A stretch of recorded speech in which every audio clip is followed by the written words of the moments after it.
आपण 10 गावऱ्या घेतल्या, एवढा ड्रम घेतला, 10 गावऱ्या घेतल्या, समजा 10च्या जागी आपण 20 गावऱ्या घेतल्या, 180 लिटर पाणी घेतलं.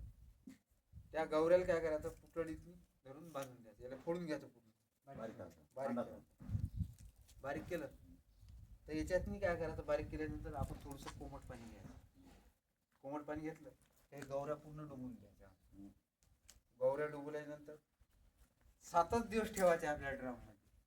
7 दिवसात काय होते, गवऱ्याचं पूर्ण जे लिक्विड राहते ते पूर्ण ओढून घेते पाणी. पाणी न वळलं गौरी ऑटोमॅटिक वरत येते, ती तरंगते. तिचं पाणी सुटलं का ते वरतच येते काढल्यावर. भुरका भुरका वरता आला, भुरका वरता आला काय होते भुरक्याचं, ते भुरका काढून घ्यायचा, आपल्या शेतात टाकून घ्यायचा. प्रति पंपाले मस्त फवारणी जर करायचं असलं तर 3 लिटर घ्यायचं, मोठ्या प्रमाणात जर असलं तर ड्रिंचिंग मध्ये जर करायचं असं 5 लिटर. हे होमिक ऍसिडचं काम करते पांढऱ्या मुळ्या वाढ.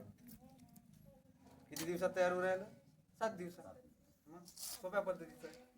आणि याच्यात मी काय करायचं, मग तयार झाल्यानंतर गुळ घ्यायचा आपला कोणता, तुम्ही सांगितलं डाळू काढायचं, 2 किलो डाळू. नाही घासा नाही घ्यायचा, चांगला गुळ आहे. दारूचा गुळ घेतला,